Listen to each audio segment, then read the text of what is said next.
Thank you, dear Deputy. Շնորհակալ եմ հարգարժան պարոն փոխվարչապետ Գրիգորյան, ճիշտ է, ես վերադարձել եմ Հայաստան 6 ամիս անց իմ նախորդ անցից հետո սեպտեմբերին, բայց արդեն հայտարարել եմ, որ շուտով վերադառնալու եմ նորից, մեր սպանը տեղյակ է,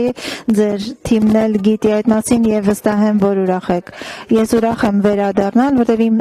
սեփական աչքով կարող եմ տեսնել փոխակերպման գործընթացը Հայաստանում ինչպես է տեղի ունենում եւ շատ բան է տեղի ունեցել։ Վերջին ամիսից հետո աշխարհն ավելի անկայուն է դարձել, ել ավելի եւ սա եւս մեկ անգամ վկայում է, թե որքան կարեւոր է մեր գործընկերությունը Հարավային Կովկասում։ Դա եւս մեկ անգամ ընդգծում է, թե որքան կարեւոր է ունենալ վստահելի գործընկերներ եւ բարեկամներ։ Հենց այդպես ենք մենք ընկալում Հայաստանը։ Թույլ տվեք սրտան շնորհակալություն հայտնել տարածաշրջանից եվրոպացի քաղաքացիներին տարհանան գործում ձեր ցուցաբերած աջակցության համար շատ շնորհակալ եմ։ Սա կարևոր տարի է Հայաստանի համար։ Մայիսին Հայաստանը կհյուրընկալի Եվրոպական քաղաքական համայնքի գագաթնաժողովը, որից կհաջորդի առաջին անգամ երբևէ անցկացվող Եմահայաստան գագաթնաժողովը։ Սա վկայում է այն մասին, թե որքան է բարձրացել այս տարածաշրջանի կարևորությունը Եվրոպայի համար եւ որքան է խորացել մեր գործընկերությունը։ Հյուսիսում եւ հարավում ընթացող պատերազմների պայմաններում Հարավային Կովկասով անցնող առևտրային ուղիները դառնում են առավել կարևոր, քան երբևէ։ Փոխվարչապետ Գրիգորյանի հետ մենք միասին դիտարկեցինք, թե որտեղ կարող ենք բարելավել ենթակառուցվածքները Եվրոպայի եւ Ասիայի միջև փոխադրումների ժամանակն ու ծախսերը նվազեցնելու համար։ 2022 թվականից ի վեր այս ուղղությամբ բեռնափոխադրումների ծավալը քառապատկվել է, պատկերացրեք, ընդհանրապես այս 4 տարիների ընթացքում քառապատկվել է, ճիշտ ներդրումների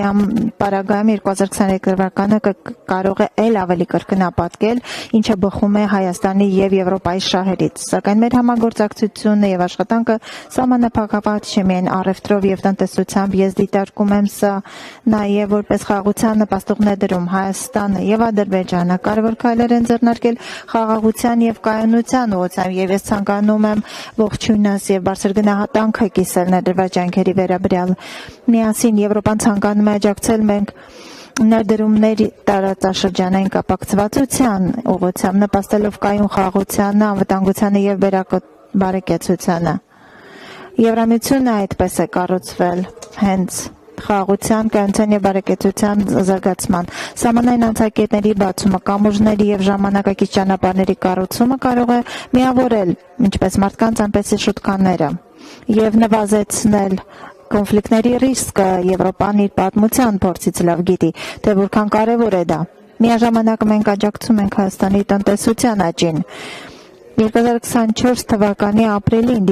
դիմակայունության եւ աճի ծրագրի մեկնարկից ի վեր ԵՄ-աջակցությունը տրամադրել արդեն շուրջ 7,000 ձեռնարկությունների եւ նպաստել ավելի 20,000 աշխատատեղերի ստեղծմանը։ Մենք նաեւ